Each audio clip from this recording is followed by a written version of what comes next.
Clara Bellamy dropped her only umbrella, hiked her ruined skirts out of the mud, and ran straight into the teeth of the storm, toward a girl no one else would touch.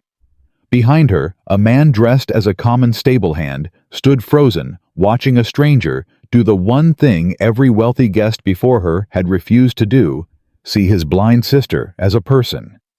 He had hidden his name to learn the truth about people. That night, the truth undid him completely. If courage and dignity move you, subscribe and stay with me to the very end. And tell me in the comments, what city are you watching from? I'd love to see how far this story travels.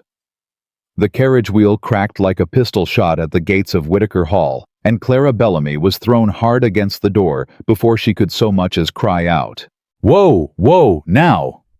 The driver hauled back on the reins, and the two horses screamed and stamped in the downpour. The carriage lurched, tilted, and came to rest at a sick angle in the mud. "Are you hurt, miss?" the driver called down. "Miss Bellamy." "I'm well." Clara pressed a hand to her temple, found it sound, and let out a breath. The wheel. "Split clean through, miss. We ain't going another mile tonight, not in this." She closed her eyes. Of course it would be tonight on the one road, in the worst storm she'd seen all that long hot summer, at the gates of a house where she knew not a single soul. She had $31 to her name, and a letter of introduction that had felt thin even when she wrote it. "Then we'll knock," she said, "and we'll ask. There's nothing else to do." "In the rain, miss?" "I doubt the rain will wait for us to dry, Mr. Pruitt." She pushed the door open and stepped down before he could come around to help her, and the heat of the summer storm hit her at once.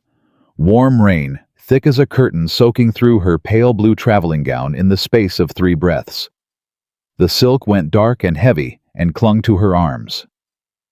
She did not let herself think about the gown. It was the only good one she had left. "Hello?" she called toward the great dark shape of the house. "Is anyone hello? We've had an accident at your gate." Lightning tore the sky open, and in that one white instant, Clara saw the courtyard plain, the wide, muddy yard, the stables off to the left, the long porch of the main house, and a girl. A girl alone far from the porch, turning in a slow, frightened circle near the edge of the garden, her hands held out in front of her, reaching for things that weren't there. "Help!"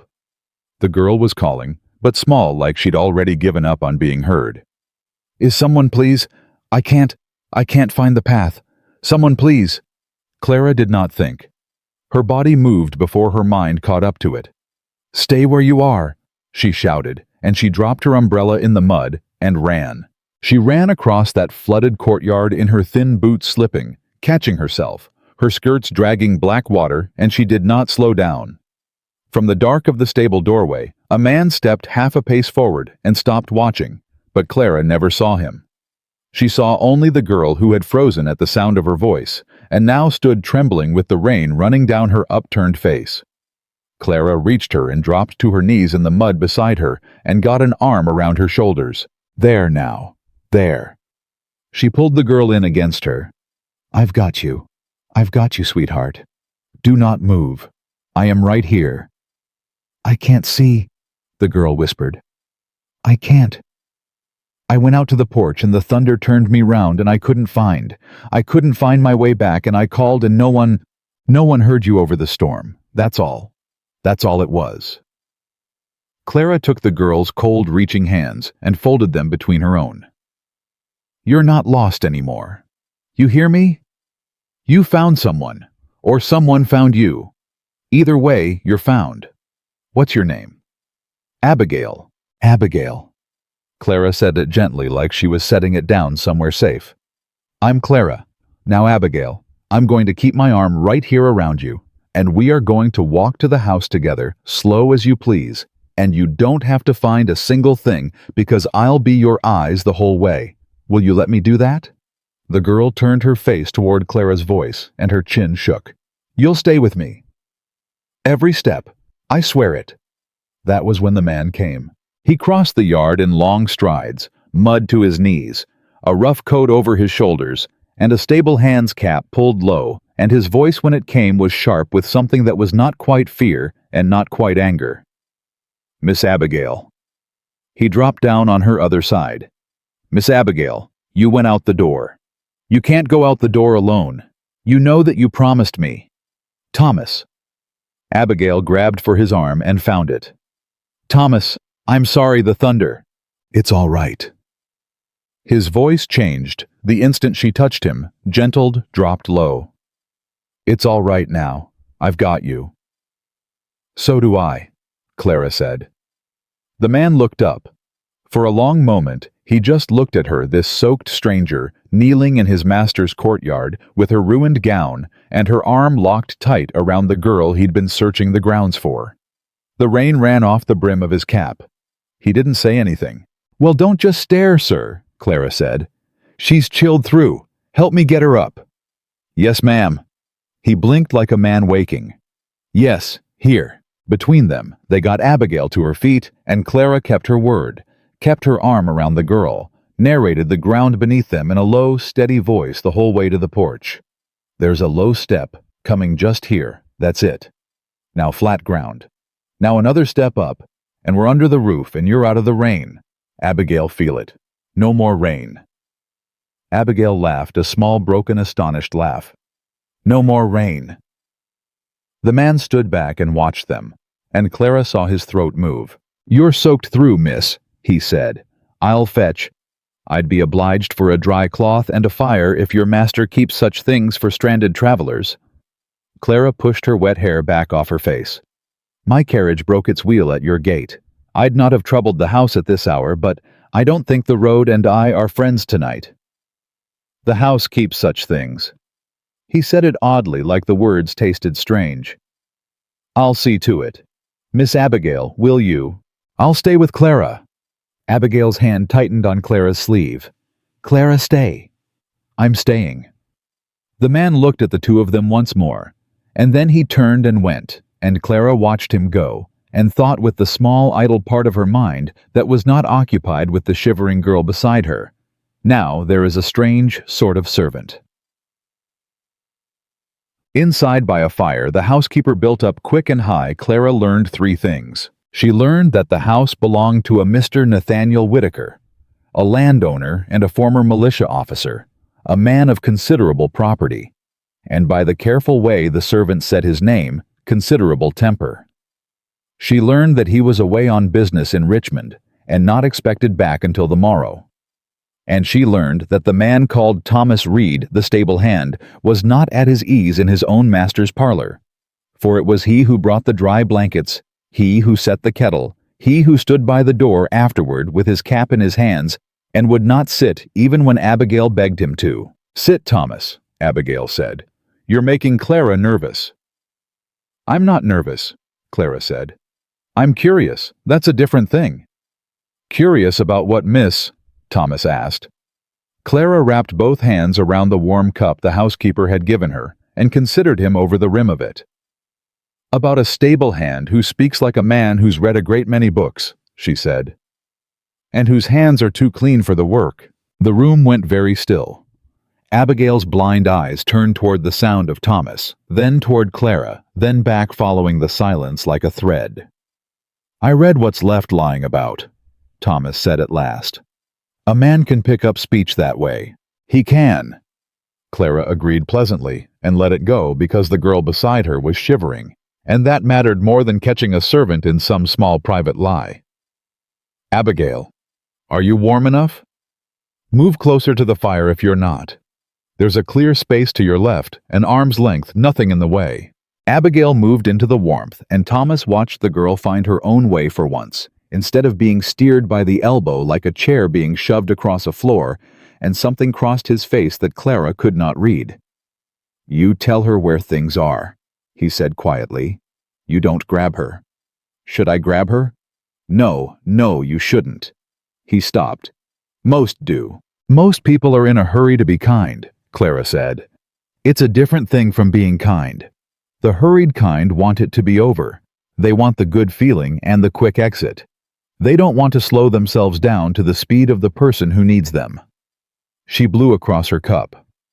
I had a great aunt who went blind near the end. I learned the difference standing in her parlor for 2 years. And what did you learn it was? Thomas asked. He'd stepped away from the door now without seeming to notice he'd done it. That the cruelest word in the language is poor. Clara looked at him. Not poor as in money, poor as in poor thing. You say it over someone enough times and you bury them alive in it. My aunt used to say she could hear her own funeral in it, every day, 20 times a day. Abigail made a small sound and pressed her hand to her mouth. Abigail. Clara turned to her at once. I'm sorry. I spoke carelessly. No. Abigail shook her head hard. No, you didn't. You spoke the only true thing anyone has said in this house in 5 years. Her voice cracked. Poor thing. That's all I am to everyone who comes here. The poor Whitaker girl. They lower their voices when I come in the room like I've died. They talk over my head about me as if I can't. I'm blind. I'm not gone. I'm here. You're here, Clara said firmly. You're more here than half the seeing people I've met. You found me in that storm before I found you. You called out. You kept calling. That's not a poor thing, Abigail. That's a brave one. Abigail wept. Then openly, the way a person weeps when something they'd given up wanting is suddenly impossibly set down in front of them. And Clara set aside her cup and gathered the girl in and held her. And across the room, the man called Thomas Reed turned his face to the dark window, so neither of them would see it. But Clara saw it. She saw it in the black glass in the firelight, saw the master's stable hand pressing the back of his wrist hard against his mouth, his shoulders gone rigid, a man fighting something down with everything he had. And she thought, whoever you are, you love this girl. That much is no lie. It was past midnight when Abigail finally slept curled in the big chair by the fire with a blanket to her chin. Clara stayed in the parlor because she had not been offered a room and would not presume to ask for one, and because she did not want the girl to wake alone in the dark and reach out and find no one there. Thomas brought her a second blanket she hadn't asked for. You'll catch your death, he said, sitting up in wet hems.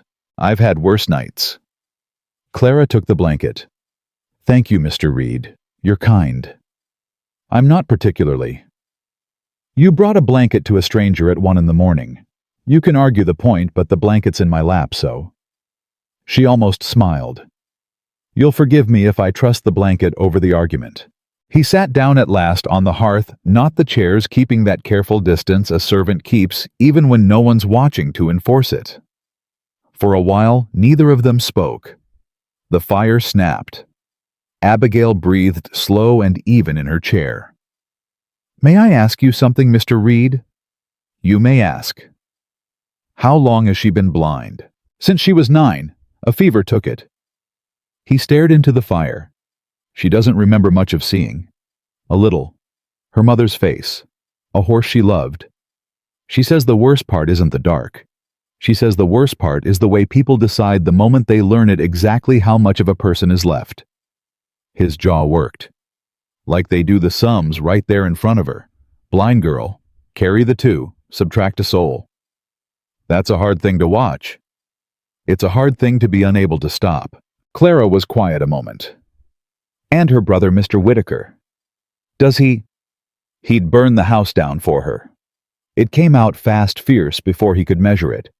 Then, slower, careful again. So I'm told. By the other servants. He's protective of her. Past reason, some say. Some would say that of any man who loved a sister the world wanted to bury alive. Clara pulled the blanket tighter. I think I'd like your Mr. Whitaker. Thomas looked at her sharply. Would you? A man who loves the unprofitable thing. Clara's eyes had drifted half-closed, the long day pulling at her. There's not many. Most men love what pays them back. A title, a fortune, a pretty face that'll thank them. To love a sister who can give a man nothing the world counts, no advantageous match, no shine on his name, nothing but herself. And to love her anyway, past reason. She yawned, unguarded, exhausted. That's the only kind of love I've got any use for, Mr. Reed. The kind that doesn't keep accounts. The man on the hearth did not answer. He sat very still in the firelight and looked at this woman soaked through near penniless by the careful state of her one good gown, with no notion in the world of whose parlor she was sitting in, or whose hands had been the ones to bring her the blanket she was clutching. And Nathaniel Whitaker felt the whole careful architecture of his deception shift under him like ground in a flood. He had built it on purpose. He had built it after the fifth woman in 2 years had charmed him at the front door, and then learning of Abigail had let her smile go thin. After the sixth had called his sister a sad burden to a cousin in a hallway, not knowing the master stood 3 feet behind her. After the seventh had patted Abigail's cheek like a dog's head and turned away forever. He had decided he would no longer be Nathaniel Whitaker of Whitaker Hall to anyone he might one day marry. He would be Thomas Reed, who mucked the stalls, who owned nothing, who could offer a woman not one single reason to be kind, except kindness itself. And he would watch. He would watch how they treated the girl when there was no fortune to be won by treating her gently. He had watched a dozen guests come and go. He had watched them all do the sums. He had not, in all his careful planning, prepared himself for a woman who would drop her only umbrella in the mud and run. "Mr. Reed." Clara's voice came soft and slurred, mostly asleep now. "You've gone awful quiet." "Just tired, ma'am," he managed. Her head tipped against the wing of the chair. "Reckon we all are. It was a long road." A pause, then barely awake. "Thank you for the blanket. And for loving her past reason. Or for telling me about the one who does. Whoever he is. Tell him there's still somebody out here who'd run through a storm for his sister and never once think to ask his name first." And she slept. Nathaniel Whitaker sat on the hearth of his own house, dressed as another man, and watched the firelight move on the face of a stranger who had, in the space of one summer storm, undone every wall he'd spent 2 years building, stone by stone. His blind sister slept easy for the first time in months. The woman who'd carried her in from the rain slept in a wet gown rather than wake the girl, and had asked in the end for nothing. No room, no thanks, no name. She didn't know who he was. That was the whole point of it. That had always been the whole point. He had told himself every cold morning of his masquerade that he was only being careful. That a man with property and a vulnerable sister had every right to know a woman's heart before he showed her his fortune. That it was wisdom, not cowardice, protection, not a lie. Watching Clara Bellamy sleep, he could no longer pretend it was anything but a lie, and he could no longer pretend he wanted to keep it. He rose without a sound. He went to the door. He stood there with his hand on the frame and looked back at the two of them. The blind girl and the stranger breathing in the firelight, and Nathaniel Whitaker, who had not let himself want anything for himself in 5 long years, let himself want this. Then he pulled the rough coat tighter over the shoulders that were too straight for a stable hand, and he stepped out into the last of the rain to walk the grounds till dawn, because he knew with the plain certainty of a man who had just felt the ground give way beneath his feet that he would not sleep that night for the life of him. Morning came gray and washed clean, and Clara Bellamy woke with a crick in her neck, a blanket she did not remember pulling to her chin, and the immediate certainty that she was being watched. She opened her eyes. Abigail sat upright in the wing chair across from her, blind face turned exactly toward Clara's, hands folded in her lap, patient as a girl who'd been waiting a good while. "You snore," Abigail said. "I do not. You do. Small ones. Like a kitten with a head cold." A smile broke across the girl's face, sudden and bright. "I've been listening to you sleep for an hour. I didn't want to wake you. But I confess, I hoped you'd wake soon, because I have approximately 1,000 things to ask you, and Thomas says it's rude to wake a guest." "Thomas is right, and I forgive you the kitten remark." Clara sat up, working the stiffness from her shoulder. "Ask me your 1,000 things. Where are you going on the road, I mean? When your wheel broke, where were you bound?" And there it was, the first true question asked, before breakfast, asked plain the way only the very young and the very honest ask things. Clara felt the old shame climb up her throat and pushed it down. "To a position," she said. "I'm to be a companion to an elderly lady in Lynchburg, reading to her mostly, letters, keeping her from being lonesome. You're going to be paid to keep a stranger from being lonesome. Abigail tilted her head. But you kept me from being lonesome for free. Clara laughed before she could stop herself. That I did. Then the lady in Lynchburg is getting a bargain and doesn't even know it. Abigail leaned forward. Were you always going to be a companion, or did something happen? Abigail. A man's voice from the doorway. Thomas. That's not a question you ask. It's all right, Clara said. It isn't. Forgive her, ma'am. She spent 5 years with no one who'll talk straight to her, and now she's got someone she's like a dam giving way. But there was no real reproach in it. He came in with a tray, bread butter, a pot of something hot, and set it down, and Clara noticed again the easy command in how he moved through a room he was meant to be subordinate in. Something happened, Clara said to Abigail, because the girl deserved the truth, and because Clara had decided sometime in the night that she was done being ashamed of it. My father was a good man, and a bad merchant. He trusted a partner he shouldn't have, and the partner ran, and the debts didn't. We lost the house in the spring. My mother had already passed, God rest her. My father followed her in June. Of a broken heart, the doctor said, though I think it was more that he couldn't bear to look me in the eye over a supper table he no longer owned. She buttered a piece of bread with great care. So, that's how a Bellamy of the Tidewater Bellamys comes to be soaked to the bone in a stranger's parlor bound for Lynchburg to read aloud to a lady she's never met. There's your something, Abigail. The room was quiet.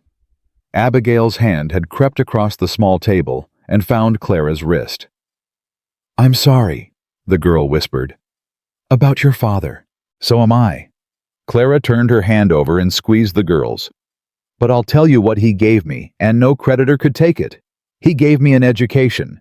He taught me Latin and law and figures, same as he'd have taught a son, because he said a clever woman with nothing is still better armed than a foolish woman with a fortune. People laughed at him for it. She lifted her chin. I haven't found cause to laugh yet. Across the room, Thomas Reed had gone very still with the teapot in his hand. He taught you law, he said. He did. A woman. This will shock you, Mr. Reed, but women can read. Clara's eyes had a glint in them now. Some of us even retain what we read.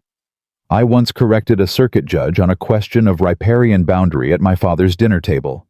I was 16. He never came back to dinner. She took a bite of bread. I counted among my finest accomplishments. And Nathaniel Whitaker, standing in his sister's parlor in another man's coat, thought of the lawsuit currently grinding its way toward his front door, thought of Silas Harrow and his false claim on the water meadow and the lawyer's letter sitting unanswered on his desk in Richmond, and felt something tighten in his chest that was not this time only longing. It was something closer to alarm. Because a woman who could read men this well, who'd already caught his hands and his speech inside a single evening, who'd been raised on the very law his enemy meant to twist against him, she was going to see straight through him. It was only a question of when. Thomas, Abigail said into the silence, take us to the roses.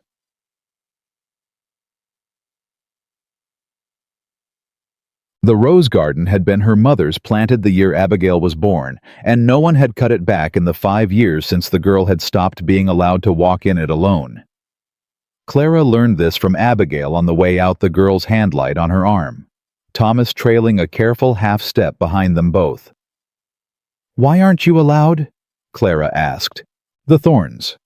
I scratched my face once badly when I was 12, and after that my brother decided the garden was a danger and I was to be kept from it, for my own good.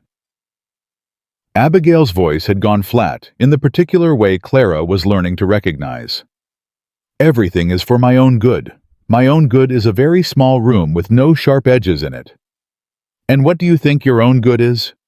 Abigail stopped walking. No one has ever asked me that. I'm asking. I think, Abigail said slowly, that my own good is to touch one rose before I die without someone snatching my hand back. Behind them, Thomas made a low sound, quickly stifled. Then we'll touch one, Clara said. Come here. Give me your hand. Miss Bellamy. Thomas stepped forward. The thorns are part of the rose, Mr. Reed. Clara did not turn around. You can't know the flower if you only know the bloom. She's 19. She can be trusted to learn where a thorn lives. She guided Abigail's fingers toward a long cane, slow-talking the whole way. Now, reach with me. There's a stem here thick as your littlest finger, and it goes up. Feel it, up and up. And every few inches, there's a thorn, hard and curved, pointing down toward the ground, so it'll catch a thing trying to climb. Feel how it points down. That's the rose telling you which way is up. Go slow over those. Now keep climbing. Higher. There, feel that? How it changes. Abigail's breath caught. It's soft. That's the calyx. Green and tight like a fist that hasn't opened yet. Keep on. Oh. Abigail's fingertips had reached the bloom, and her whole face changed, opened the way the calyx hadn't yet. Oh. Oh. There's so many. So many little they're folded. Folded over and over, like the pages of a book that won't lie flat. That's exactly what they're like. Clara's voice had gone thick. You said that better than I ever could. It's velvet. It's cool. Why is it cool? Abigail was laughing and crying at once. Clara, why is it cool? The dew. It rained all night. The rose drank, and it's holding the cold of the morning down in its petals for you just for a little while longer before the sun takes it. Clara steadied the girl's trembling hand. It's a summer rose, Abigail. White as anything. White as the moon you can't see, but I can tell you, is up there every night whether anybody looks or not.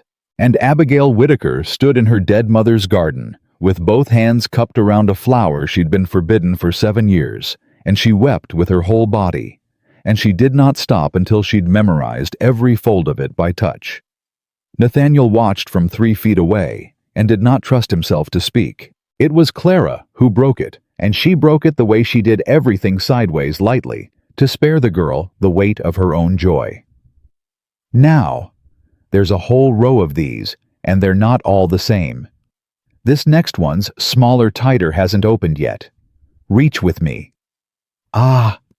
Clara hissed and snatched her own hand back. Clara! Abigail's head whipped around. What was that? What happened? Did I? Nothing. Clara had her thumb pressed hard against the side of her finger, blood welling dark beneath it. Nothing at all. I misjudged a thorn is all. My fault entirely. Clumsy. You're hurt. I heard it. I heard you. I'm not hurt, sweetheart. I'm embarrassed, and those are different. I've been telling you to mind the thorns for 10 minutes, and then I went and caught one myself like a fool. Don't you dare feel bad. If anything, you should laugh at me. Clara kept her bleeding hand low and out of the way, and pitched her voice toward Delight. Go on. Laugh. I deserve it. Abigail laughed shakily. You're a hypocrite. The worst kind. Now reach for that little one, and I'll keep my fool hands to myself. A clean white cloth appeared in front of Clara's face. She looked up. Thomas stood there holding it out, and his eyes had gone to her finger to the blood she'd been hiding, and his jaw was tight. For your hand, he said quietly. Miss. Clara took the cloth. Their fingers touched in the passing of it, and she felt how warm his hand was, and how the calluses on it were wrong there, but in the wrong places. A writing man's calluses, a man who held reins and pen and sword, not a fork and a shovel. She wound the cloth around her thumb and looked up at him, and for one long moment, neither of them looked away. Thank you, Mr. Reed, she said. You lied to her, he said, low, just for the two of them, while Abigail's hands moved over the next bloom. About the thorn, about it being nothing.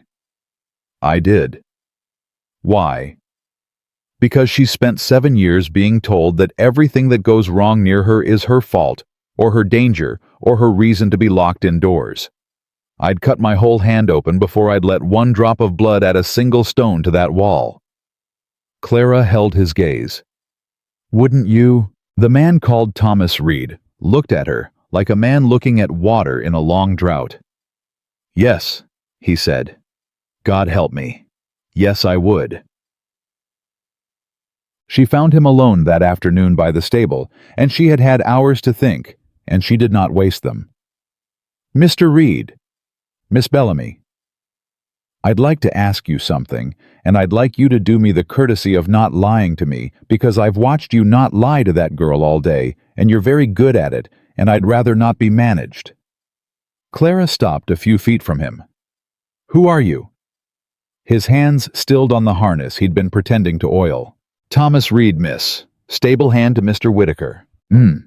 Clara folded her arms.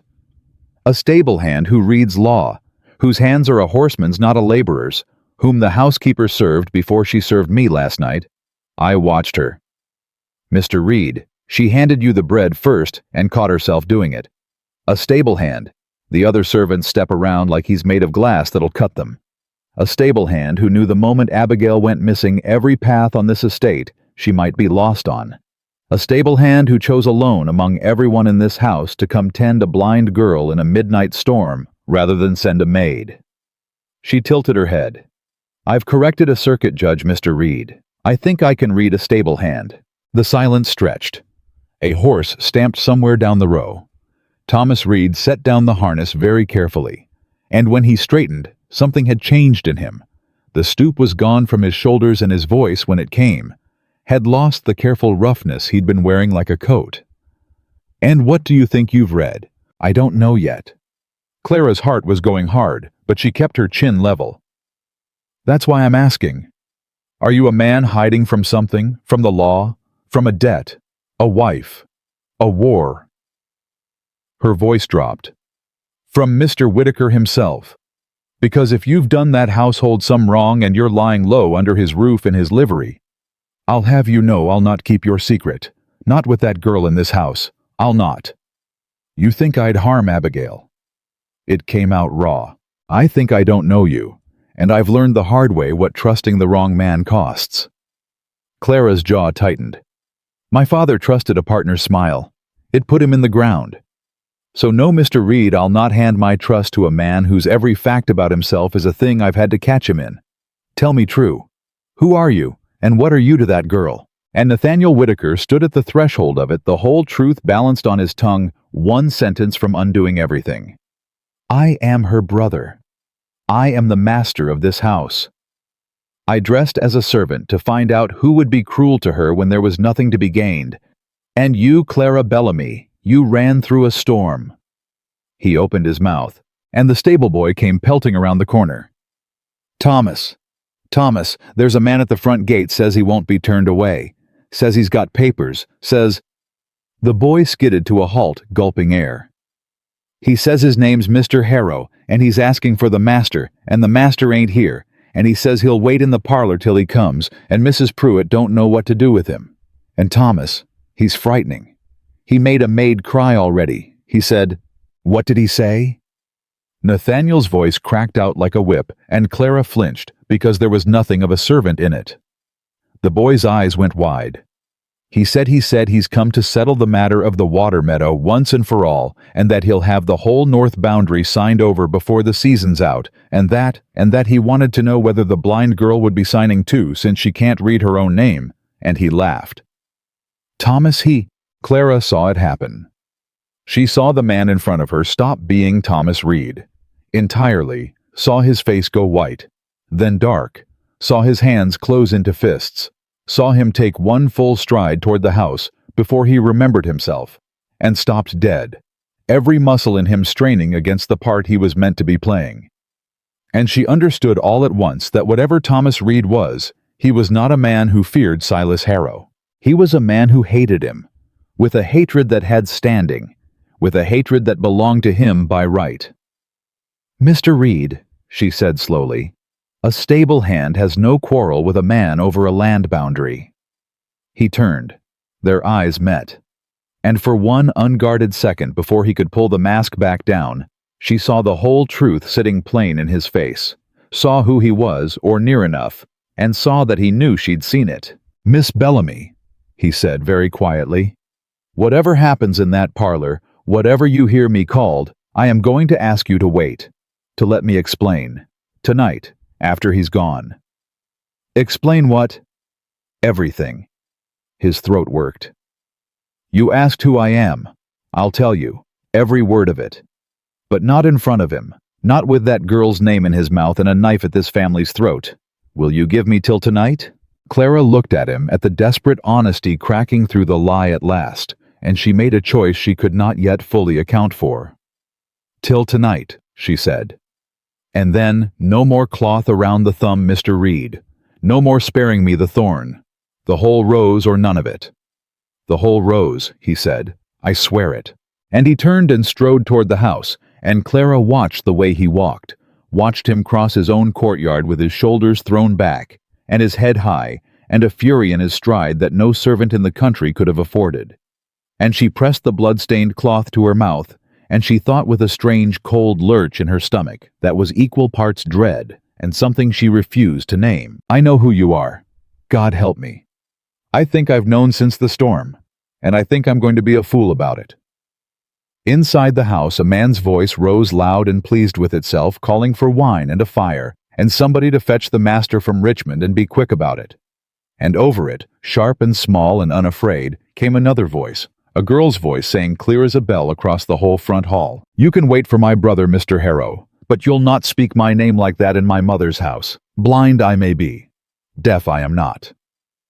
And Clara Bellamy, standing alone in the stable yard, with her bleeding hand, and her ruined gown, and her $31, and the dawning terrible knowledge of exactly whose roof she'd run to in the storm, found that she was already moving toward the house, already done deciding, already that girl's whatever the cost of it came to be. By the time Clara reached the front hall, Silas Harrow had made himself comfortable in the best chair in the parlor, his boots up on a footstool that had been Abigail's mother's, a sheaf of papers fanned across his knee like a winning hand of cards. Abigail stood in the center of the room, very straight, her chin up, her blind eyes fixed on a point just above the man's head, and Clara saw that the girl was shaking and that she was hiding it, and that she would have stood there shaking until she fell before she gave this man the satisfaction of seeing her sit down. There she is. Harrow didn't rise. The famous Whitaker girl. I'd heard you were a delicate thing, heard you had to be kept indoors like a hothouse plant. And yet, here you are, scolding your betters in the front hall. The fever took your eyes, did it? Pity it left your tongue. Get your boots off my mother's stool, Abigail said. Or what? Harrow laughed. You'll come and move them. You'll find them by feel. Clara crossed the room and moved them herself. She lifted the man's boots off the stool and dropped them to the floor with a thud that cut his laughter clean in half. There, she said. Done. By a woman who can see fine. Now you've no excuse. Harrow's eyes traveled up her the cheap traveling gown, the bandaged thumb, the wet-dried hem, and dismissed her in one slow, contemptuous sweep. And who's this, the new maid they're letting the help speak now too, are they? My, but standards have fallen at Whitaker Hall since the old man died. I'm a guest, Clara said. Clara Bellamy, and you're a man who's put his boots on a dead woman's furniture and called a blind girl a hothouse plant inside of 2 minutes, so I confess I'm not racing to know your name. A muscle jumped in Harrow's jaw. From the doorway, unnoticed by the planter, the man called Thomas Reed had gone absolutely still, and Clara felt rather than saw the warning in him, the be careful, and she ignored it. Silas Harrow, the man said, recovering his oily smoothness. Magistrate soon enough. And I'm not here to trade words with a stray your master took in off the road. I'm here on a matter of law, which I'd not expect a companion to follow. Try me, Clara said. Harrow smiled, then slow like a man who'd been hoping somebody would. He drew a single document from his sheaf and held it up. The water meadow that runs the north boundary of this estate, he said, has been Whitaker land in name. But name is a soft thing, Miss Bellamy. This deed drawn proper, witnessed proper shows the boundary was set 60 years gone by the old survey, and the old survey runs the line at the creek's summer bed, not its spring flood. Half that meadow's mine by the letter of it, and the well that waters this whole estate sits square in the half that's mine. He let that land. Without that water, Whitaker Hall is a dry shell by August. I expect your master will be reasonable when he understands his position. I expect he'll sign. And if he won't? Clara asked. Then there's the other matter. Harrow's eyes slid to Abigail, and his voice went soft and poisonous. A man's estate's only as sound as those who'll inherit it. And it's come to my attention that a third of this property's promised to the girl. To her. He nodded at Abigail. A blind woman. Cannot read a deed. Cannot sign her name unguided. Cannot by the plain meaning of the law manage property nor swear to a document. Non compos mentis the courts call it, not sound. And property in unsound hands can be petitioned into a guardian's keeping. He smiled wider. Mine say, for the protection of the poor afflicted creature, out of Christian charity. The room went dead silent. Abigail's face had drained white. Her hand groped for something to hold and found nothing. And Clara Bellamy felt something go cold and bright and very, very steady inside her chest. The way it always did, her father used to say, right before she became dangerous. Say that again, Clara said. Which part, my dear, the water or the Latin? Say the Latin again. Harrow blinked. Non compos mentis, not of sound mind. It means, I know what it means. Clara stepped forward. I want to be sure you do. Because you've just stood in this parlor and announced your intention to declare a blind woman an idiot before a court of law in order to steal her inheritance. And I'd hate for you to claim later that you misspoke. Mind your tongue. You first. Clara's voice cracked across the room like ice breaking on a river. Non compos mentis is a finding of the mind, Mr. Harrow, not the eye. Blindness is an affliction of the body. There is not a court in this Commonwealth that has ever ruled a blind person incompetent on the ground of blindness alone, because if they had half the soldiers who came home from the war without their sight, would have lost their farms to vultures like you, and the legislature would never permit it. You know this. You're counting on this family not knowing it. You came here to frighten a girl and a grieving master into signing because you reckoned no one under this roof could read the law you're hiding behind. She took another step. You reckoned wrong. Harrow's smile had gone thin. You're a clever stray. And as for your deed, Clara held out her hand. May I? You may not. She took it anyway, plucked it clean out of his fingers before he'd decided whether to let her, and her eyes went down the page, fast line by line, and the whole room watched her read. This survey, she said, is dated witnessed and worthless. You want the line at the creek's summer bed. But the doctrine of the Commonwealth on a creek that shifts its course. And this one does, anyone can see. It's a wandering creek, the willows grow on both old banks, is that the boundary follows the Thalweg, the deepest channel. Not the summer trickle, not the spring flood. The Thalweg. And the Thalweg of that creek, Mr. Harrow, has run on the far side of that meadow since before your survey was drawn, which means by the very law you brought into this house to rob it. The meadow and the well are Whitaker land entire, and you've no more claim to that water than I have to your hat. She handed the deed back, which I'd not want. It's an ugly hat. For 3 full seconds, Silas Harrow could not speak. From the doorway came a sound, a single sharp, helpless breath of pure astonishment. And Clara glanced over and saw Thomas Reed staring at her with his whole soul in his face, and she looked away fast before it undid her. Harrow rose. He gathered his papers with hands that were not quite steady, and when he turned to Clara, the oil was gone, and what was underneath was uglier. You think you've won something. His voice had dropped low. A clever woman with a poor education in her own dangers. I'll find the soft places in this house. Every house has them. And when I do, when I come back with a writ that does hold, you'll wish you'd kept your reading to yourself. He looked at Abigail. Enjoy your roses, girl, while the sun lasts. Get out, Abigail said. I'm going. Tell your master I called. He set his hat, the ugly hat, on his head and walked out, and the front door slammed behind him hard enough to rattle the glass. For a moment, no one moved. Then Abigail's knees gave, and Clara caught her, and the man called Thomas Reed crossed the room in 3 strides and caught them both. I've got her, he said. I've got her. Abigail Abby, sit here. Sit. He called me an idiot." Abigail was shaking violently now that it was over. "He stood in Mother's parlor and called me and said he'd take me into his keeping. He will never touch you." Thomas had her by both shoulders, his voice fierce and low and entirely without a servant's deference. "Do you hear me? Never. I'll see him in the ground first. I swear it on Mother's grave. Abby, I swear it." "Thomas," Clara said. He froze. He looked up at her, his arms around the weeping girl, his guard down completely, his face stripped bare, and he heard too late what had come out of his own mouth. "On Mother's grave. Abby." The slip a servant could never make.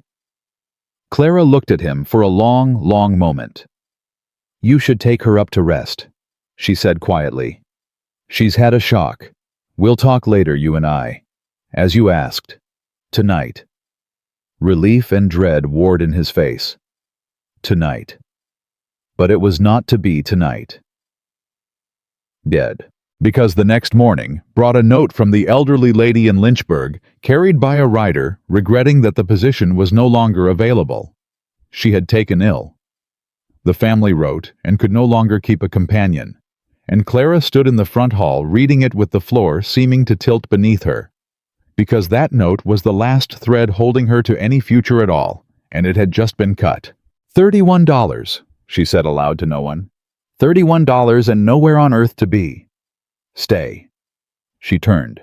Abigail stood at the foot of the stairs, having found her way down alone, one hand on the rail. "Stay here," the girl said. "Stay with us. I'll ask Mr. Whitaker the moment he's home. He'll say yes. He has to say yes. Clara, please. Please don't go to some other lonesome lady in some other town. Be lonesome with me instead. We're so much better at it together." And Clara Bellamy, who had not cried once since her father's funeral, who had held her composure through ruin and the road and a storm and a man with an ugly hat, put her hand over her mouth and turned away so the blind girl could not hear her break. "Clara." "I'm here," Clara managed. "I'm here. Yes, I'll stay. For now. Till things are settled. Yes." She did not see Thomas Reed standing at the top of the stairs.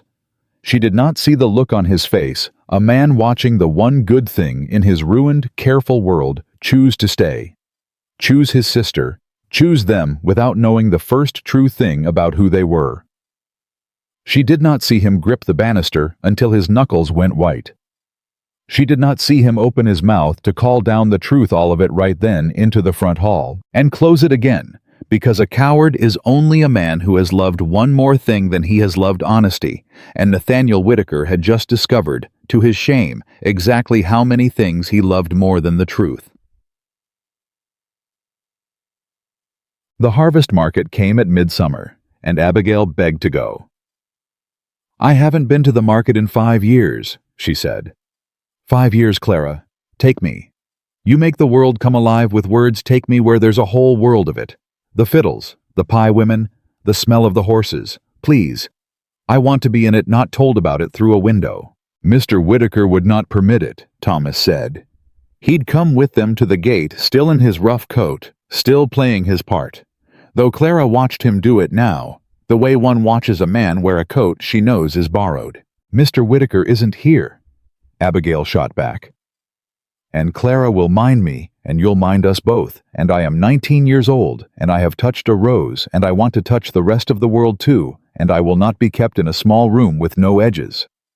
One more summer, Thomas, I won't." He looked at Clara. Clara looked back at him. "I'll mind her like she's made of glass and gold both," Clara said. "And if you're so worried, come along. A market's a fine place for a stable hand to be of a Saturday." Something passed between them, that thing that kept passing between them, now the question neither would say, and the answer neither would give. Then he nodded. "I'll come," he said. "I'll be close." The market was everything Abigail had dreamed, and more. Clara walked her through all of it, the way she'd walked her through the rows, slow in words and colors the girl couldn't see and didn't need to.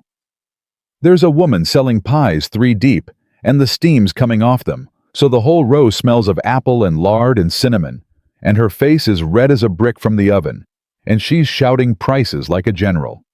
To your left now, fiddlers, 2 of them, an old man and a boy, and the boy's faster than the old man, and the old man keeps glaring at him for it. Reach out, there. Feel the rail. That's the rope they string for the dancing later. Abigail laughed and laughed. She bought a ribbon by feel, choosing it for its texture satin cool and slippery, and Clara told her it was the green of a willow leaf in June, and the girl tied it in her own hair with shaking, delighted fingers. For one bright hour, Abigail Whitaker was not the poor blind girl. She was just a girl at a fair. It was Clara who heard the shout first. "Cart loose, cart, where the cart?" She turned. Up the slope of the market road, a produce wagon had broken from its team. The horse spooked the brake, failed something, and it was rolling. Gathering speed, 1,000 pounds of wood and turnips and iron-rimmed wheels, coming straight down the rutted lane, toward the crowd, toward the dancing rope, toward the spot where a girl with a green ribbon in her hair stood smiling at a world she could not see coming. Abigail. Clara did not think. For the second time in a week, her body moved before her mind, and there was no umbrella to drop this time, and no time to drop it. She threw Abigail. She got both hands on the girl's shoulders and threw her sideways out of the lane into the pie woman's table in a crash of crockery and apples, and the throw spun Clara around, and the cart was there, right there, and there was no time left at all. It caught her across the hip and shoulder and flung her like a rag. She hit the ground hard. She heard very far away Abigail screaming her name. She heard a man's voice, a voice she knew bellow something that was not a servant's cry, and was not anything a servant would have dared. A voice full of command and terror, ordering the crowd back, ordering the cart, stopped cutting through the chaos, the way only a man used to being instantly obeyed can cut through it. And then he was there on his knees in the mud and spilled turnips, and he had her up off the ground and against him, and his hands were moving over her shoulder, her ribs, her hip, fast and sure, and trained a militia officer's hands that had triaged wounded men in a war. And his voice had gone low and ragged in her ear. "Clara, Clara, where does it hurt? No, don't move. Let me. God. Clara, you ran straight at it. You ran straight at the wheel. What were you?" "She's safe." Clara's voice came out thin. "Abigail. She's safe. You put her in a pie table, but she's whole. She's whole. You're the one, your shoulder. It's not broke. Thank God it's not broke. But you'll be black to the bone by morning." He had her face in his hands, now. Both hands and his thumbs were moving over her cheekbones, and there was nothing of Thomas Reed left anywhere in him. "Why? Why would you? You don't even, she's not even your..." "She's mine." Clara got the words out through the pain. "I told her, by the fire that first night. I told her she was found. You don't tell a person that and then let a cart take them. You don't. I'd do it again. I'd do it 100 times. She blinked up at him, the world swimming, the crowd a roar behind them, his face the only steady thing in it. "You're holding me like a man who's done this before. In a war, maybe. You're not afraid of the blood. You knew where to feel for the break before you found it." Her hand came up slow and pressed flat against his chest over the wild slam of his heart. "Your hands are too sure, Thomas. They've always been too sure." He went still. "Who are you?" Clara whispered. Truly, no cloth on the thumb. The whole rose. "Tell me now while I'm too hurt to run from it. Who are you?" And Nathaniel Whitaker, kneeling in the wreckage of a market wagon with the bruised and bleeding woman he loved, cradled against his chest, and his sister sobbing safe in the dirt 10 feet away, and a whole town's eyes upon him. Nathaniel Whitaker opened his mouth to tell her everything at last. "My name," he said, "is not Thomas." The stable boy came tearing through the crowd, white-faced, breathless, clutching a letter. "Thomas, a writer from Richmond. It's the master, Mr. Whitaker. He's..." The boy stopped gulping and held out the letter, and the whole market seemed to lean in. "What about the master?" someone called. "Where's Whitaker? Why's a stable hand giving the orders here?" And Clara, even half-conscious, even with the pain washing white through her shoulder, felt the man's whole body go rigid against her, felt the trap close, felt every eye in that market turn toward the question of where the master of Whitaker Hall was, and why his servant knelt in the mud, holding a woman like she was his own heart, giving commands like a lord with the truth dying half-spoken on his lips. The man holding her did not take the letter. He looked down at Clara and then up at the ring of faces, and Clara felt the exact moment he decided, felt the long breath go out of him, felt something in him lay down a weapon it had carried for 2 years. "Stand back," he said. Not loud. He didn't need loud. The whole market went quiet for it. "This woman is hurt, and you're crowding the air out of her. Tom, give me your coat to put under her head. Mrs. Ames, your cart stopped against the smithy. No one else is harmed. Go see to your turnips. The rest of you have seen a brave thing and a foolish thing, and they were the same thing, and now you can let her breathe." They obeyed him. Every one of them. The crowd peeled back like he was a sheriff and a farmer who'd known the family 30 years, took off his hat and said low and wondering, "That you, Mr. Whitaker, Lord above, that you under there?" "It's me, Caleb," Nathaniel said. "It's been me the whole while. Now help me get this woman in a wagon." Clara heard the name go through the crowd like wind through wheat. Whitaker. That's Whitaker. The stable hand's the master. That's Nathaniel Whitaker himself. She lay against his chest and felt his heart hammering and stared up at his face and felt the world she'd built over the last week, the careful, hopeful, foolish little world, quietly come apart. "Whitaker," she said. "Clara, don't." She closed her eyes. "Not here. Not with the town watching. You owe me the same mercy you gave that crowd. Get me home, Mr. Whitaker. Then we'll talk. And it'll be the whole rose this time. You promised me the whole rose." "The whole rose," he said low and wretched. "I swear it." He carried her into the conservatory himself against the housekeeper's protests that she should be put straight to bed, and he set her in the long cane chair and knelt by it, and Abigail came in behind them, clutching Clara's hand, and would not let go. For a moment, no one spoke. Clara looked at the man kneeling beside her, looked at him in his rough stable coat that she now understood was the costume, and not the truth looked at the easy lordly way he held himself, now that the mask was off, and she felt the betrayal of it settle into her bruised body alongside the ache of the wheel.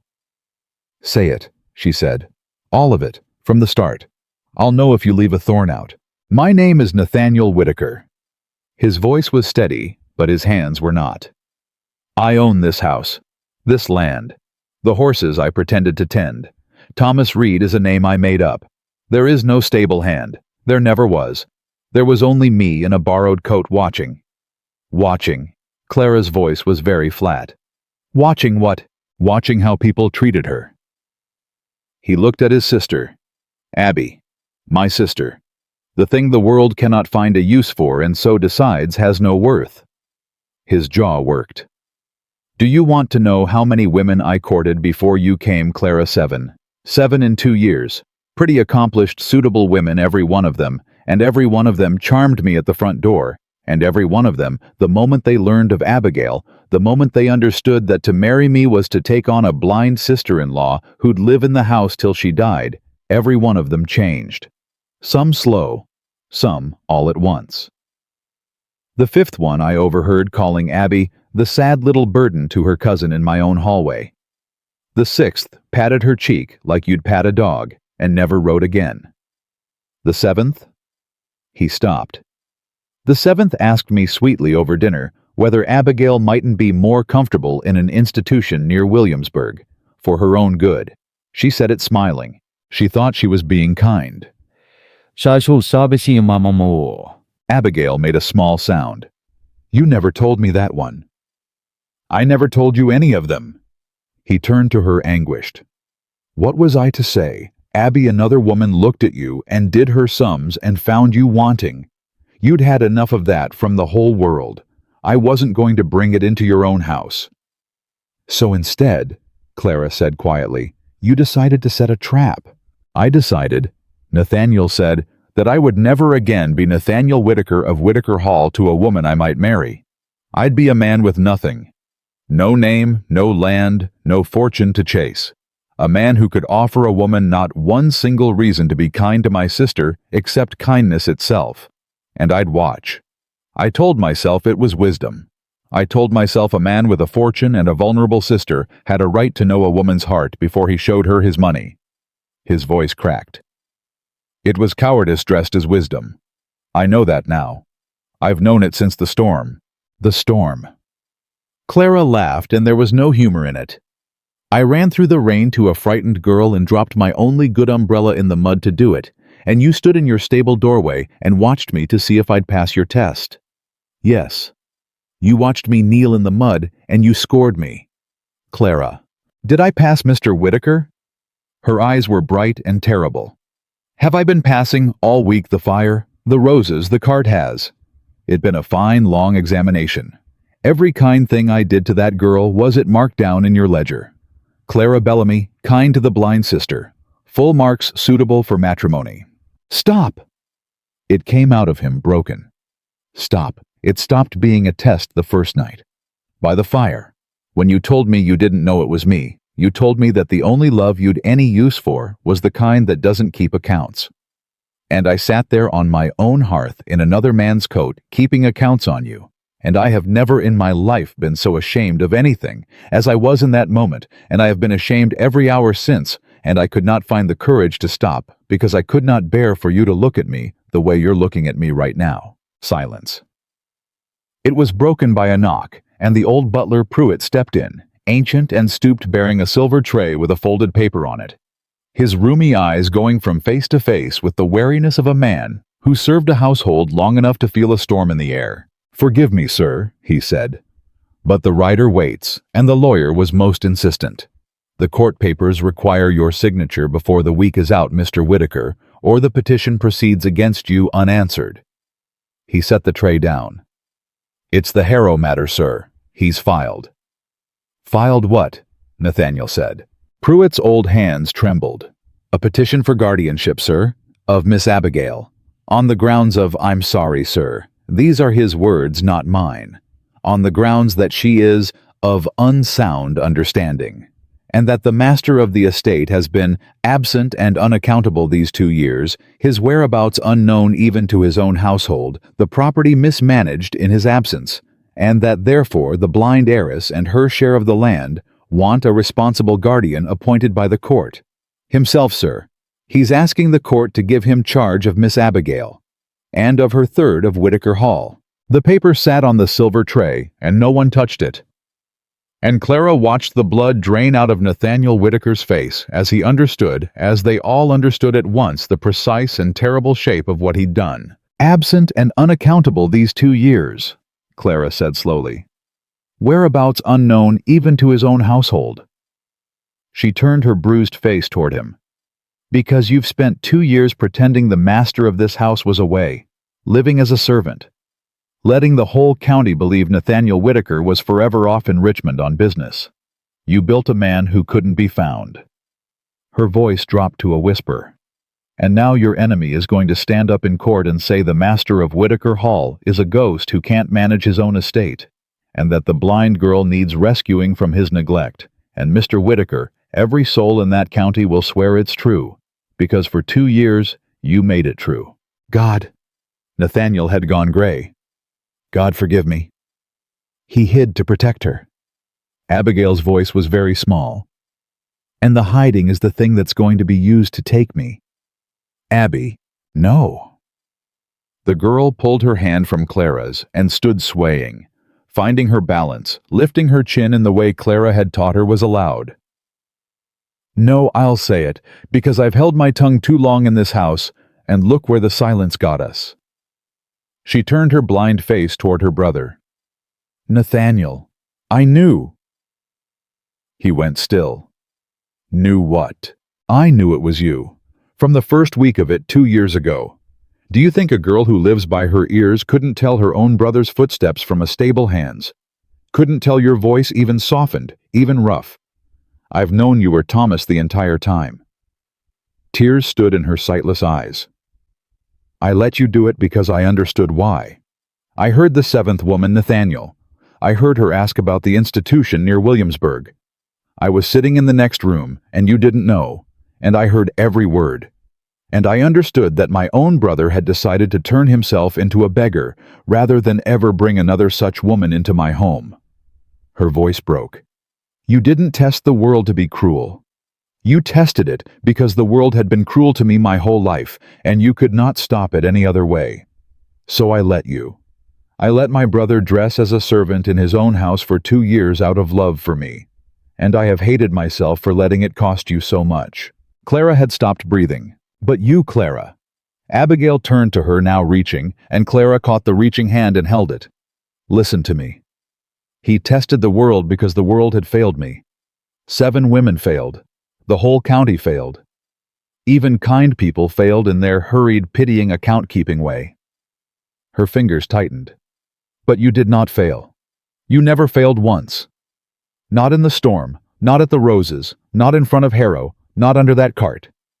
You didn't pass his test. Clara, you ended it.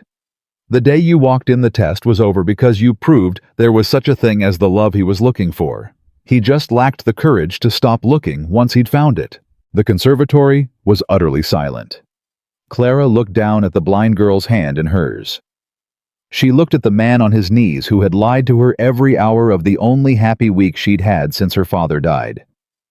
She looked at the paper on the silver tray that was going to use his love and his cowardice both to steal away the girl now holding her hand. And she found that her anger, which had been a clean, bright, dangerous thing, had gone soft and complicated and heavy at the edges, the way anger does when grief and love get into it. I want to be furious with you, she said to Nathaniel. I have every right to be furious with you. You watched me. You weighed me. You let me make a fool of myself caring for a girl while you knew her every secret and kept yours. I trusted you, and trusting the wrong man's smile is the one thing in this world I swore I'd never do again, because the last time I did it, I lost my father. Her voice shook. And you let me do it anyway. You let me knowing exactly what it would cost me to find out. I know. He could barely speak. I know what I took from you. I'd give anything. Don't. Clara held up her hand. Don't tell me what you'd give. You've spent 2 years not giving the one thing that mattered, which was the truth. So I don't want your anything. I want you to be quiet, and I want you to listen, because here is what I know that you, with all your land and your law and your clever 2-year plan, have apparently never once managed to understand. She leaned forward, ignoring the scream of her bruised shoulder, and her eyes blazed. Hiding never protected her. Look at that paper. Look at what your protection built. You wrapped your sister in a lie to keep the cruel world from finding her, and the lie is the exact knife the cruel world is now going to cut her with. You cannot protect a person by making them disappear. Nathaniel Whitaker. You can only protect them by standing up in your own name in the full light and daring the world to come at them through you. That's what she needed. Not a brother in a costume, a brother with a name. She sat back, spent trembling. And now you've got 6 days to find the courage you should have found 2 years ago, or that man takes her. So I don't care about your shame, and I don't care about your ledger, and I don't right now care one whit about your broken heart or mine. I care that there is a girl in this room who is about to be handed to Silas Harrow on the strength of your hiding, and I am the only person under this roof who can read the law well enough to stop it. She let go of Abigail's hand. She gripped the arms of the chair and hauled herself upright, swaying white with pain, and stood on her own 2 feet. So here is the whole rose, Mr. Whitaker, since you wanted it. Her voice was iron. I have not forgiven you. I don't know that I will. You hurt me in the one place I'd already been hurt past bearing. But I am not going to let your enemy steal that girl while I stand here nursing it, because she ran toward my voice in a storm before I ever ran toward hers. And that makes her mine, and I do not abandon what's mine. She drew a ragged breath. Now get up off your knees. Stop begging me to absolve you. There's no time for it. Bring me every paper in this house touching the title, the survey, the old man's will, and Abigail's third. every deed, every letter, every line of it, and bring me ink and a strong light, because we have 6 days to turn the lie that damns you into the truth that saves her, and I'll be damned if I'll watch that man win because the only competent lawyer in the county is too busy crying over a man who lied to her." Nathaniel Whitaker stared up at her, bruised, penniless, betrayed, swaying on her feet, ordering him to his own salvation, and something broke open in his face that was past love, that was closer to awe. "Clara," he said, "I don't deserve—" "No," she said. "You don't. Abigail does. Now move." And she turned one hand braced on the back of the chair and looked out at nothing. At the long room, at the future, she could not see any better than the blind girl beside her. And she set her jaw against the pain and against the love she would not let herself feel, and against the 6 days closing fast. And she did not let a single one of them see how badly her hands were shaking. The 6 days were not gentle ones. Clara worked at the long library table from before light to past midnight. Her bruised shoulders strapped the deeds and surveys, and the old man's will spread out under 3 lamps, and she would not let Nathaniel sit across from her where she'd have to look at him. She set him at the far end with the boundary maps and gave him orders like a sergeant. The original survey, not Harrow's copy, the original, the one your grandfather filed. It has to exist. A man like that old Whitaker filed everything in triplicate. "I don't know where—" "Then find out. Wake Pruitt. Wake the whole house. We have 5 days, Mr. Whitaker, and you're asking me where things are like a guest." He found it at 2 in the morning in a tin box behind a loose brick in the old man's study, exactly where a careful man would hide the thing that proved he owned his world. He brought it to her with his hands shaking, and she unrolled it, and she read it by lamplight, and she went very still. "What?" Nathaniel leaned in. "What is it? Is it bad?" "It's the Thalweg." Clara's finger traced a faded line. "Your grandfather's surveyor marked it. The deep channel. He drew the boundary at the deep channel 60 years ago, exactly where the law puts it. And he wrote it out in plain words, right here in the margin. The line to follow the main current of the creek, wheresoever it shall run." She looked up, and for one unguarded second, the wall between them dropped, and she was just a woman who'd found the thing that saved a girl. He knew the creek wandered. He wrote the law into the deed before Harrow's grandfather was even born. Nathaniel, this doesn't just beat Harrow's claim. This destroys it. His survey isn't a competing reading of the boundary. It's a forgery of a settled one. He didn't misread the line. He lied about it to a court under his own seal. Her jaw set. That's not a land dispute anymore. That's fraud upon the court. And a man who'd commit fraud to steal a water meadow is not a man any judge will hand a blind girl's guardianship to. "Then we've won. We've won the water." Clara rolled the survey closed. "We have not won Abigail. The guardianship petition stands on its own legs, her soundness of mind and your absence. The deed saves your land. It does not save your sister." She rubbed her eyes. For that, the court has to be made to believe 2 things: that Abigail Whitaker is as sound of mind as any woman in the Commonwealth, and that the master of this estate is present, accountable, and fit to keep her. And Mr. Whitaker, she looked at him hard, you have spent 2 years making the whole county swear the opposite of that second thing. So you're going to have to undo it. In open court, in your own name, with everyone you ever lied to sitting in the gallery watching you admit you lied. She picked up her pen. "I hope you find the courage I asked you for, because I can read you all the law in Virginia, and it won't mean a thing if the man it's meant to save won't stand up and claim his own name." Chatul. The day of the hearing, the county courthouse was packed to the walls because word had gone round the Whitaker matter, the blind girl and Nathaniel Whitaker himself come back from the dead in a borrowed coat, and a county loves nothing so much as a fall. Clara could not sit at the table. A woman could not be counsel, could not address the bench, could not so much as hand a paper to the judge. She sat in the front row of the gallery, with a stack of notes pressed against her ribs, and Abigail's hand in hers. And she had spent 3 nights drilling Nathaniel on every line he'd have to speak, and now she could only watch mute while a man she did not fully trust carried a girl's whole future in his unpracticed mouth. Silas Harrow rose first, smooth and certain, and laid out his petition. The blind girl of unsound understanding, unable to read or sign, unfit to hold property. The master of Whitaker Hall, absent 2 years whereabouts, unknown, the estate adrift.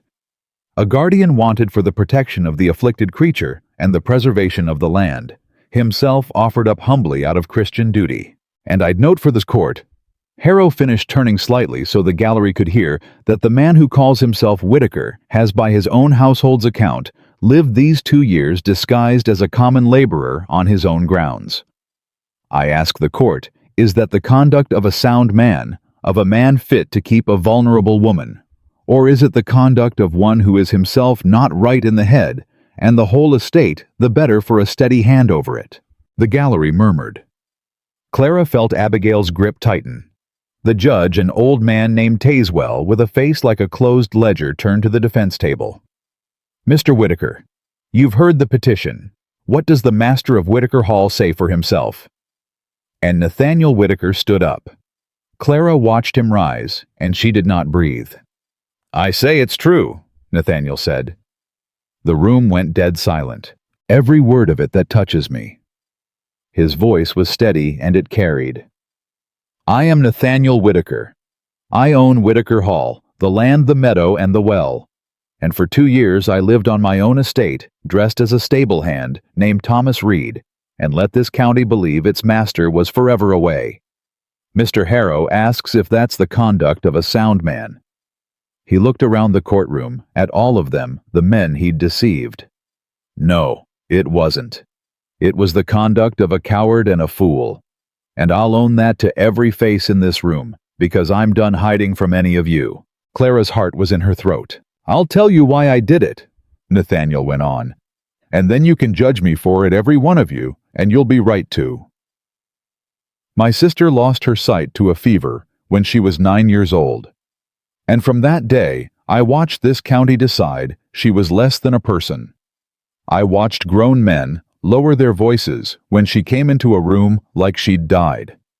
I watched women I courted, women I might have married, turn cold the instant they learned a blind sister came with me.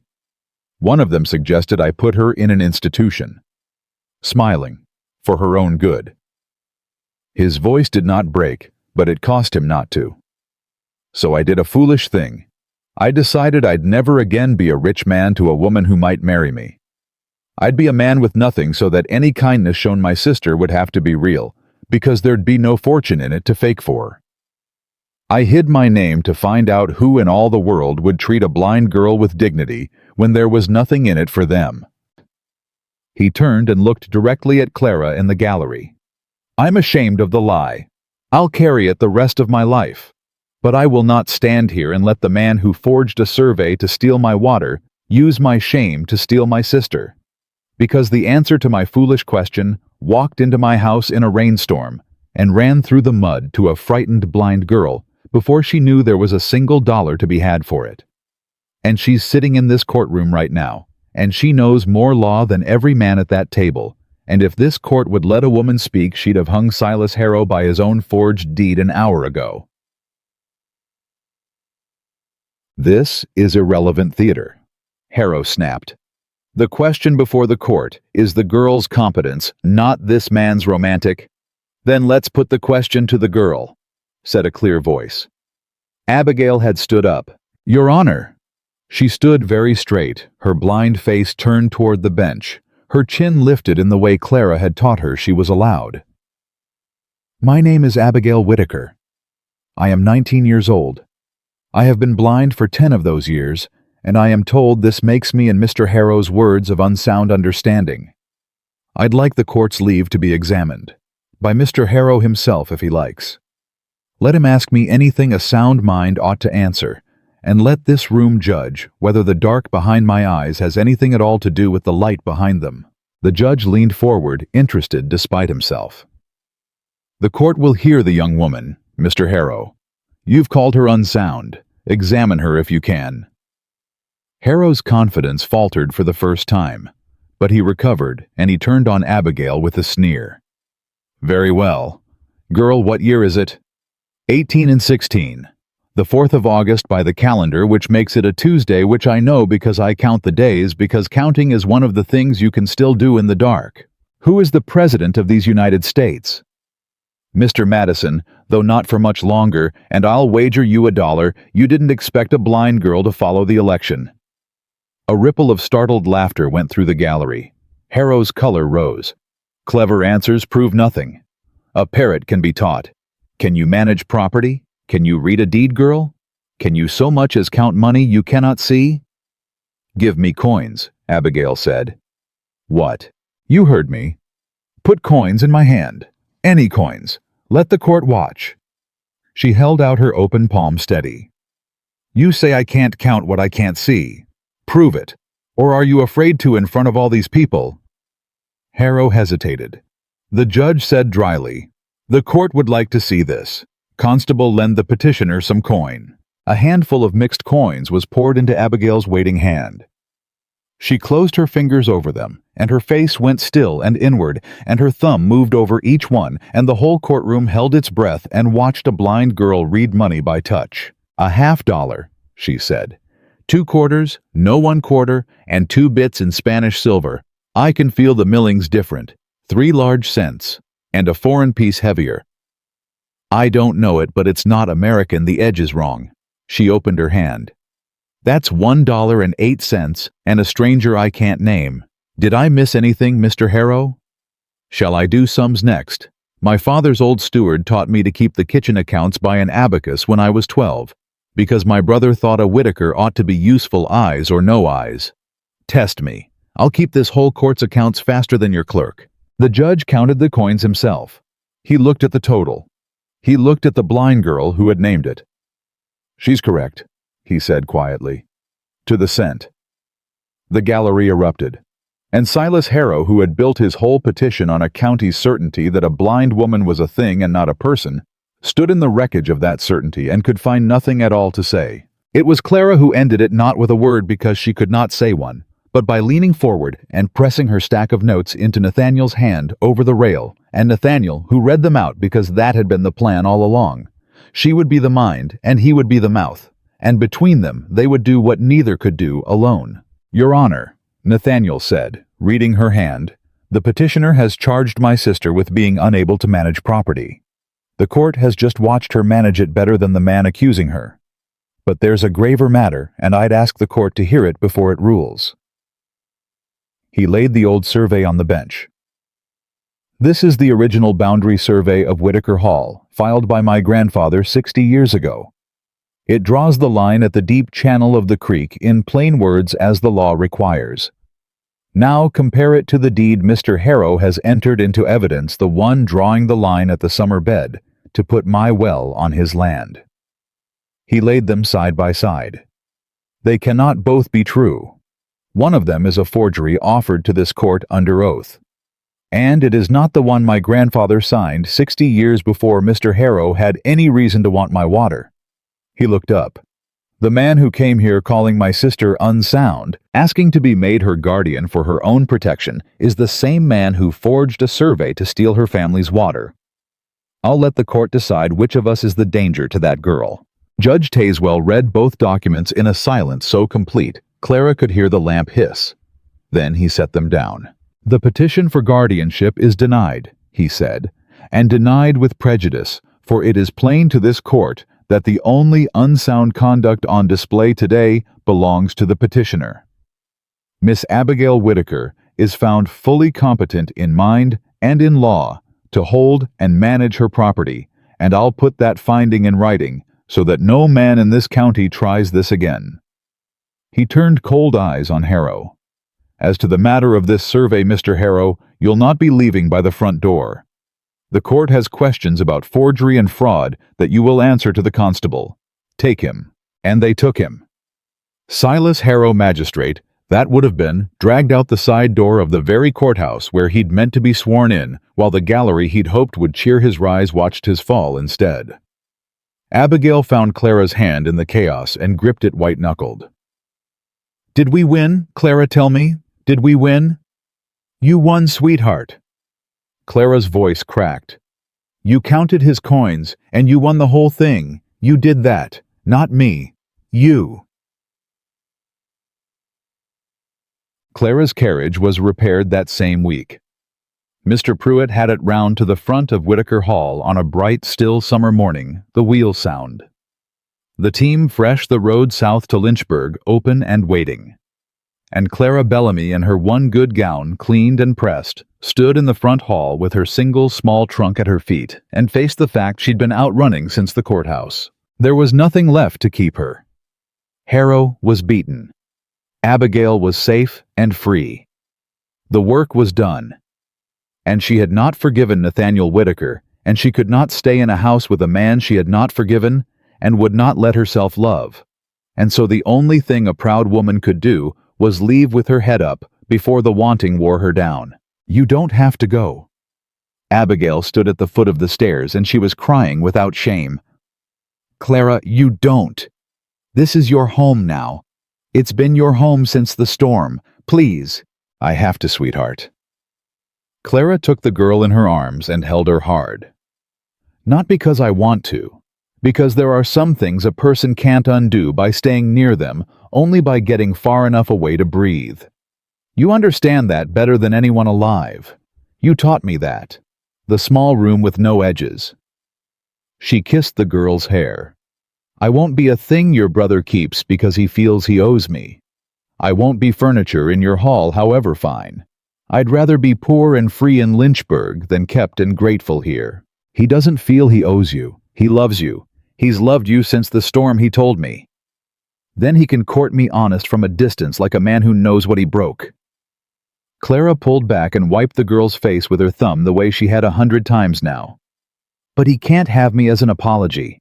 I'm worth more than an apology, Abigail.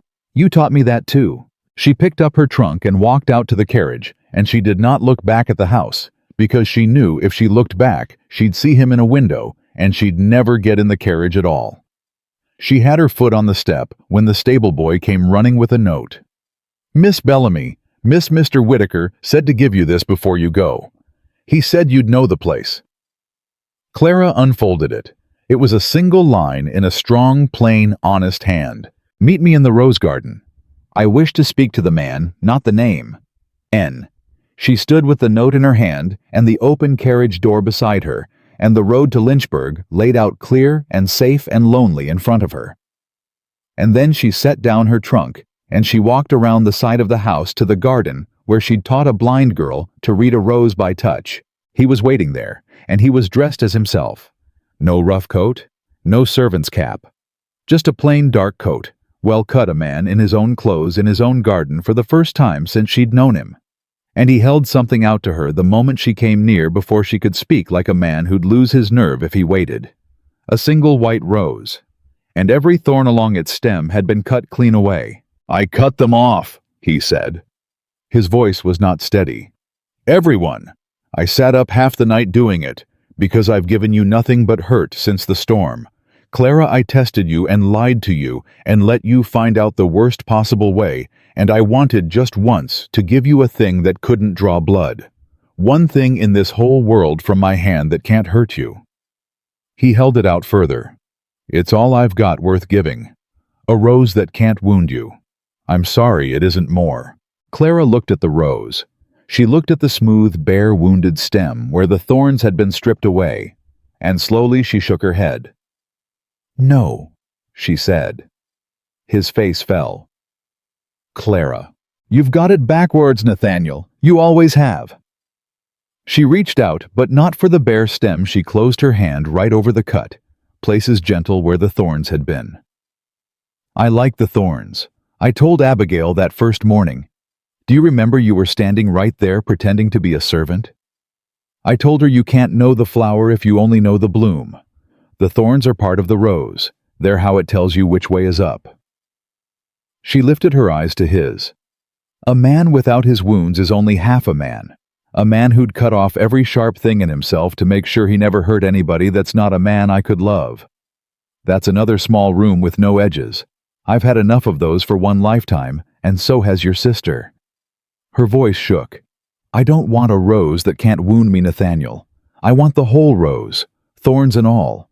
The man who lied because he was frightened, and the man who stood up in that courtroom and told a whole county he'd been a coward and a fool. Both. I want all of it. I never wanted the safe half. He stared at her. Clara, after everything I haven't forgiven you, she said. Hear me, I haven't.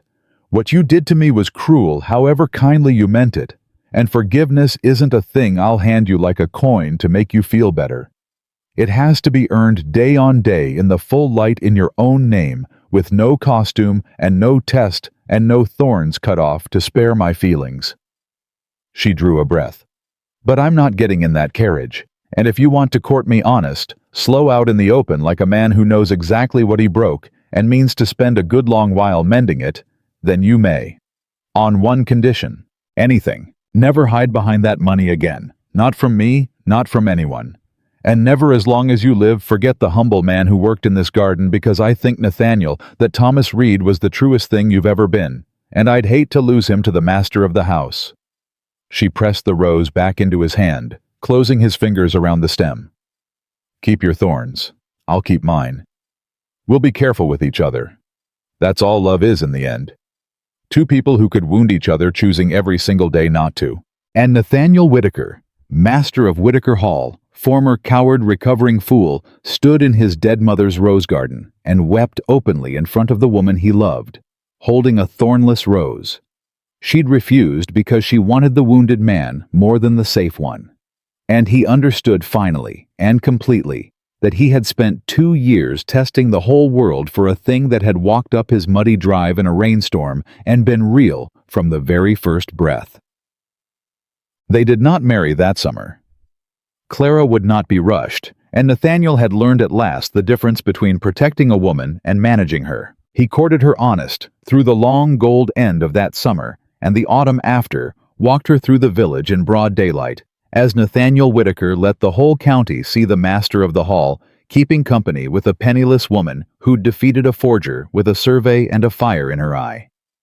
And the county, which had been so quick to do its sums on Abigail, found it had a great deal to learn from the family at Whitaker Hall about what a person was actually worth, because the hall changed. Abigail, found competent in open court, and never again to be doubted, took her third of the estate and her place in the running of it, and woe to the steward who lowered his voice when she came into a room. She kept the kitchen accounts by abacus and the household by force of a will nobody had ever bothered to notice she had.